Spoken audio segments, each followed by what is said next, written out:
ವೀಕ್ಷಕರೇ ನಮಸ್ಕಾರ. ಅಡಿಕೆ ನಾಡು ಯೂಟ್ಯೂಬ್ ಚಾನಲ್ಗೆ ನಿಮಗೆಲ್ಲರಿಗೂ ಸ್ವಾಗತ. ವೀಕ್ಷಕರೇ, ಬೇಸಿಗೆಯ ದಿನಮಾನಗಳ ಕಾಲದಲ್ಲಿ ನಮ್ಮ ಅಡಿಕೆಯ ತೋಟವನ್ನು ಹೇಗೆ ನೋಡಿಕೊಳ್ಳಬೇಕು ಎಂದು ಈ ಒಂದು ವಿಡಿಯೋದಲ್ಲಿ ನೋಡೋಣ.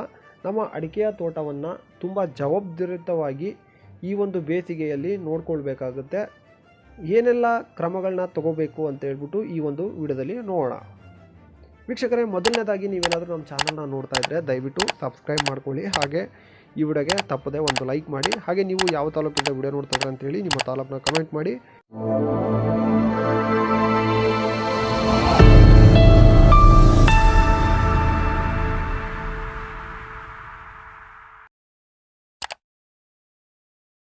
ನಮಸ್ಕಾರ ವೀಕ್ಷಕರೇ, ಬೇಸಿಗೆಯಲ್ಲಿ ಅಡಿಕೆ ಗಿಡಗಳನ್ನು ನಾವು ಈ ರೀತಿಯಾಗಿ ನೋಡಿಕೊಂಡು ಬಂದರೆ ನಾವು ವರ್ಷದ ಕೊನೆಯಲ್ಲಿ ಉತ್ತಮವಾದ ಒಂದು ಇಳುವರಿನ ಪಡೆಯಬಹುದು ಅಂತ ಹೇಳಿ ಅದರಲ್ಲಿ ಎರಡು ಸಂಶಯನೇ ಇಲ್ಲ.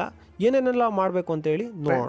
ಮೊದಲನೇದಾಗಿ ನಿಮಗೆ ಈಗ 2024 ಇದೆ ಅಂದರೆ 2023ರಲ್ಲಿ ಏಪ್ರಿಲ್ ಮೇಲಿ ನಿಮಗೆ ಮಳೆ ಬರುತ್ತೆ ಅಂದಾಗ, ಅದಾದಮೇಲೆ ಜೂನ್ ಜುಲೈಲಿ ನಿಮಗೆ ಮಳೆಗಾಲ ಶುರುವಾಗುತ್ತೆ. ಆಗಸ್ಟು ಸೆಪ್ಟೆಂಬರ್ ಅಕ್ಟೋಬರ್ ನವಂಬರಲ್ಲಿ ನಿಮಗೆ ಯಾವುದೇ ಥರ ಕೆಲಸ ಇರೋದಿಲ್ಲ.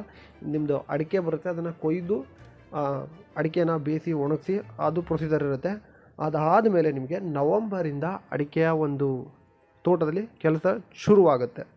ಅಡಿಕೆಯ ಕೆಲಸದಲ್ಲಿ ಅಂದರೆ ನವಂಬರ್ ತಿಂಗಳಲ್ಲಿ ಅಡಿಕೆ ತೋಟದಲ್ಲಿ ನಿಮಗೆ ಕೆಲಸ ಶುರುವಾಗುತ್ತೆ.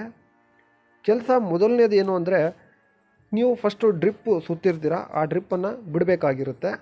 ಸೊ ಅದಕ್ಕೂ ಮುಂಚೆ ನೀವು 5 ತಿಂಗಳು ಏನು ಕೆಲಸ ಮಾಡಿರೋದಿಲ್ಲ, ಅದರಲ್ಲಿ 5 ತಿಂಗಳು ಏನು ಅದರಲ್ಲಿ ಟ್ಯಾಕ್ಟ್ರು ಓಡಾಡಿರೋಲ್ಲ, ತುಂಬ ಕಳೆ ಜಾಸ್ತಿ ಬೆಳೆದಿರೋದ್ರಿಂದ ನೀವೇನು ಮಾಡಬೇಕಾಗುತ್ತೆ, ಮೊದಲನೇದಾಗಿ ಫಸ್ಟ್ ಒನ್ ಟೈಮ್ ನೀವು ಕಲ್ಟಿವೇಷನ್ನ ಮಾಡಿಸ್ಬೇಕಾಗುತ್ತೆ. ಕಲ್ಟಿವೇಷನ್ನ ಮಾಡಿಸಿ ಅದಾದಮೇಲೆ ನೀವು ಒನ್ ಟೈಮ್ ಕಲ್ಟಿವೇಷನ್ ಮಾಡಿಸಿದ್ರೆ ಏನಾಗುತ್ತೆ ಅಂದರೆ, ನೆಲ ಎಲ್ಲ ಚೆನ್ನಾಗಿ ಕಾಣುತ್ತೆ.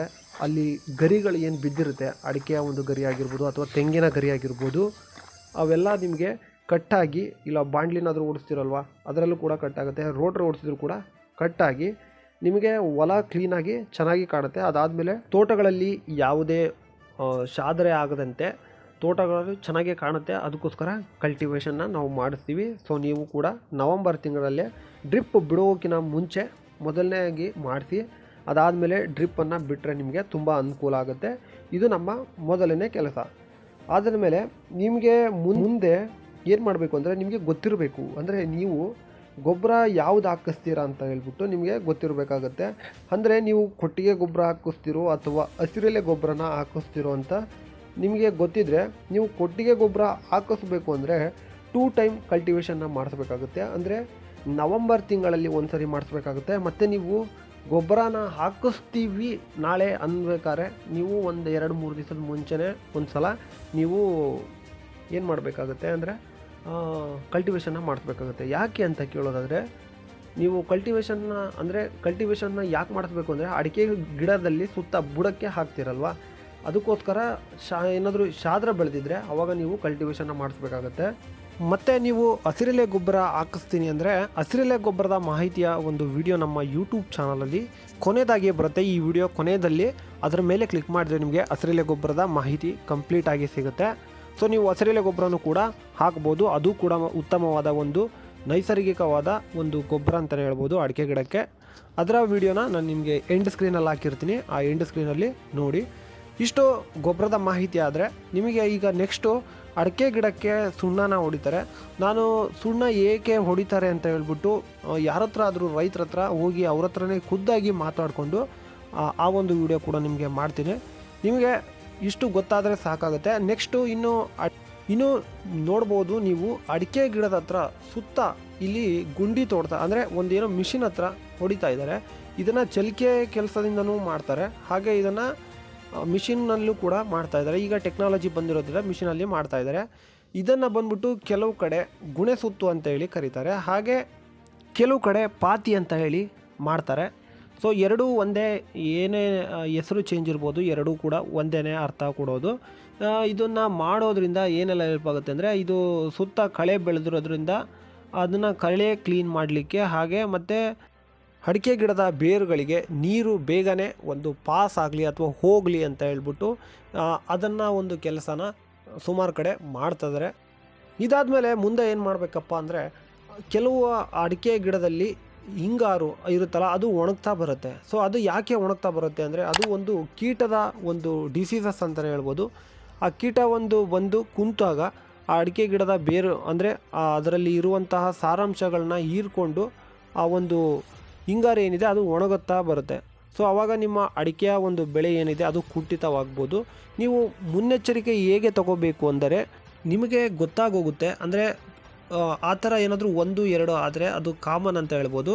ಅಥವಾ ಜಾಸ್ತಿ ಕಡೆ ನಿಮಗೆ ಅಡಿಕೆ ಮರದಲ್ಲಿ ಆ ಥರ ಕಂಡು ಬಂದಲ್ಲಿ ನೀವು ಅವಾಗ ಏನು ಮಾಡಬೇಕಾಗುತ್ತೆ, ನಿಮ್ಮ ಒಂದು ಏರಿಯಾದ ಒಬ್ಬ ಅನುಭವಿ ರೈತರನ್ನು ಕರೆದುಕೊಂಡು ಅವ್ರ ಹತ್ರ ಬಂದು ನೀವು ಕೇಳಿದರೆ ಗೊತ್ತಾಗ್ಬಿಡುತ್ತೆ ಅವ್ರಿಗೆ ಇದು ರೋಗದಿಂದ ಅಂದರೆ ನ್ಯಾಚುರಲಾಗಿ ಆಗ್ತಿರೋದು ಅಥವಾ ಏನಾದರೂ ಕೀಟಗಳಿಂದ ಆಗ್ತಾ ಇರೋದು ಅಂತ ಹೇಳ್ಬಿಟ್ಟು.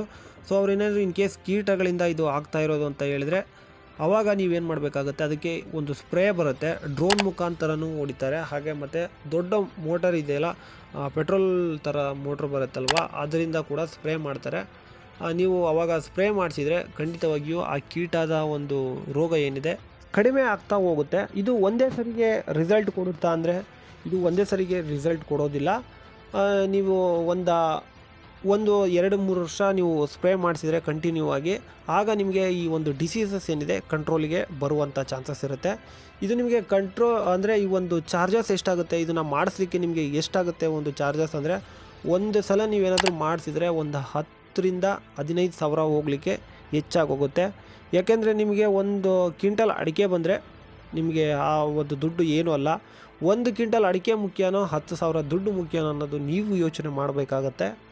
ಇದಿಷ್ಟು ಕೀಟದ ಬಗ್ಗೆ ಮಾಹಿತಿ ಆಗಿರುತ್ತೆ. ಇನ್ನು ನೀವು ಮಾಡಬೇಕಾಗಿರುವಂತಹ ಒಂದು ಕೆಲಸಗಳೇನು ಅಂದರೆ, ಮೊದಲನೇದಾಗಿ ನವಂಬರ್ ತಿಂಗಳಲ್ಲಿ ನೀವು ಕಲ್ಟಿವೇಷನ್ನ ಮಾಡಿಸಿ ಡ್ರಿಪ್ ಎಳೆಯುವುದು. ಹಾಗೆ ನಿಮಗೆ ಅಡಿಕೆ ಗಿಡದಲ್ಲಿ ಯಾವ ಗೊಬ್ಬರ ಹಾಕಬೇಕು, ಹಸಿರೆಲೆ ಗೊಬ್ಬರ ಹಾಕಬೇಕು ಅಥವಾ ಕೊಟ್ಟಿಗೆ ಗೊಬ್ಬರ ಹಾಕಬೇಕು ಅಂತೇಳಿ ಇದು ಒಂದು ತಲೆಯಲ್ಲಿ ಇರಬೇಕು ಐಡಿಯಾ. ಇದಾದ ಮೇಲೆ ನೆಕ್ಸ್ಟ್ ಏನು ಮಾಡಬೇಕು ನೀವು, ನೆಕ್ಸ್ಟ್ ಏನು ಮಾಡಬೇಕು ಅಂದರೆ ಗುಣೆ ಸುತ್ತನ್ನು ಮಾಡಬೇಕಾಗತ್ತೆ ನಿಮ್ಮ ಅಡಿಕೆ ಗಿಡದಲ್ಲಿ.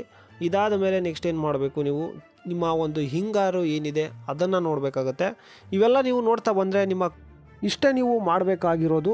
ಇಷ್ಟು ಮಾಡಿದರೆ ಸಾಕು, ನಿಮ್ಮ ಹೊಲದಲ್ಲಿ ಉತ್ತಮವಾದ ಒಂದು ವರ್ಷದ ಕೊನೆಯಲ್ಲಿ ಇಳುವರಿಯನ್ನು ಪಡೆಯಬಹುದು. ಇನ್ನು ನಿಮಗೆ ಸುಮಾರು ಥರದ್ದು ಹೇಳ್ಕೊಡುವಂಥದ್ದಿದೆ, ಜೀವಾಮೃತದ ಬಗ್ಗೆ, ಸುಣ್ಣದ ಮಾಹಿತಿಯ ಬಗ್ಗೆ, ಸುಣ್ಣ ಯಾಕೆ ಕುಡಿತಾರೆ ಅಂತ ಹೇಳಿ ಎಲ್ಲದ್ರ ಬಗ್ಗೆ ಸುಮಾರು ಮುಂದೆ ಬರ್ತಾ ನಿಮಗೆ ವೀಡಿಯೋಸ್ ಬರುತ್ತೆ. ವೀಕ್ಷಕರೇ, ಇಷ್ಟು ಇವತ್ತಿನ ಒಂದು ಸಣ್ಣ ಒಂದು ಮಾಹಿತಿಯಾಗಿರುತ್ತೆ ಅಡಿಕೆಯ ಬಗ್ಗೆ. ಇನ್ನು ಪ್ರತಿನಿತ್ಯದ ಅಡಿಕೆಯ ಒಂದು ಬೆಲೆ ತಿಳಿಬೇಕಾದರೆ ನಮ್ಮ ಯೂಟ್ಯೂಬ್ ಚಾನಲ್ನ ಈಗಲೇ ಸಬ್ಸ್ಕ್ರೈಬ್ ಮಾಡ್ಕೊಳ್ಳಿ, ಹಾಗೆ ಫೇಸ್ಬುಕ್ ಚಾನಲ್ನ ಫಾಲೋ ಮಾಡ್ಕೊಳ್ಳಿ. ಇನ್ನು ಇದೇ ಥರದ ವೀಡಿಯೋಸ್ಗಳಿಗಾಗಿ ನಮ್ಮ ಯೂಟ್ಯೂಬ್ ಚಾನಲ್ನ ಸಬ್ಸ್ಕ್ರೈಬ್ ಮಾಡ್ಕೊಳ್ಳಿ ಅಂತ ಹೇಳ್ತಾ ನಮ್ಮ ಚಾನಲ್ನ ಹೀಗೆ ಬೆಳೆಸಿ ಹರಿಸಿ ಅಂತ ಹೇಳ್ಬಿಟ್ಟು ನಮ್ಮ ಈ ವಿಡಿಯೋನ ಏನಿದೆ ಇದನ್ನು ಇಲ್ಲಿಗೆ ಮುಗಿಸೋಣ. ಸಿಗೋಣ ಮುಂದಿನ ವಿಡಿಯೋದಲ್ಲಿ. ಜೈ ಜವಾನ್ ಜೈ ಕಿಸಾನ್. ನಮಸ್ಕಾರ.